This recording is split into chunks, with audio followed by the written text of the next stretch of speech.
श्री स्वामी समर्थ गुरुदेव दत्त अवधूत चिंतन श्री गुरुदेव दत्त श्री स्वामी समर्थ ज्योतिष चॅनलमध्ये आपले सहर्ष स्वागत आहेत. नवीन नवीन माहितीसाठी चॅनलला लाईक आणि सबस्क्राईब करा. श्री स्वामी समर्थ. आपल्या घरामध्ये बरकत येण्यासाठी, आपले जे कष्ट करतो त्याच्यामध्ये यश येण्यासाठी, नोकरी टिकून राहण्यासाठी, तसेच घरामध्ये पैशामध्ये बरकत येण्यासाठी आपल्या कुलदेवीची उपासना, कुलदेवतेची उपासना करणे अत्यंत गरजेचे आहे. तिन्ही सांजेच्या वेळेस घरामध्ये किरकिरी, भांडण, वाद विवाद हे करू नये. लक्ष्मी यायचा वेळ असते तिन्ही सांज, त्यावेळेस दरवाजा आपल्या घरचा उघडा ठेवाव्या आणि तिन्ही सांजेला किरकिरी, वाद विवाद, त्रास, हे मनस्ताप अशा कधीही करू नये. अशाने लक्ष्मी येण्यामध्ये अडथळा निर्माण होतो व आपल्या घरामध्ये यश प्राप्त होण्यासाठी विलंब लागतो. यासाठी कुलदेवतेची उपासना करणे अत्यंत गरजेचे आहे.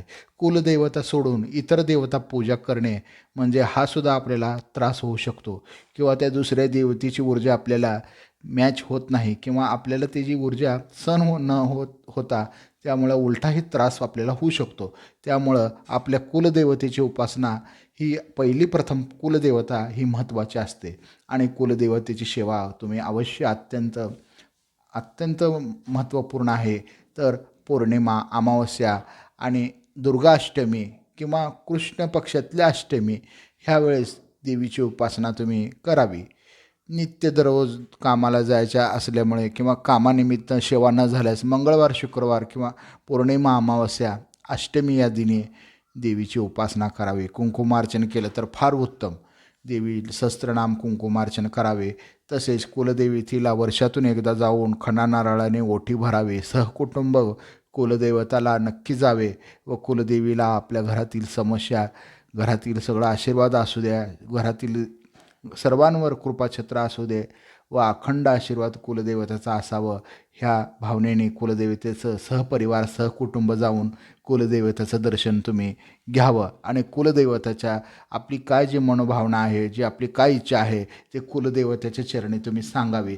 नक्की तुमचे काम होईल. आणि श्री स्वामी समर्थ हा सुद्धा अत्यंत प्रेमाने आणि आवडीनं एक माळ तरी जप दररोज तुम्ही करावे. मग तुम्हाला काय अनुभव मिळतो काय नाही तुम्ही प्रत्यक्ष अनुभव घेऊन पहा. श्री स्वामी समर्थ हे भक्तांना पावणारे आणि जागृत असे अक्कलकोटचे स्वामी महाराज आहेत. तसेच कुलदेवतेबरोबर अक्कलकोटच्या स्वामी महाराजांची सुद्धा सेवा करावी.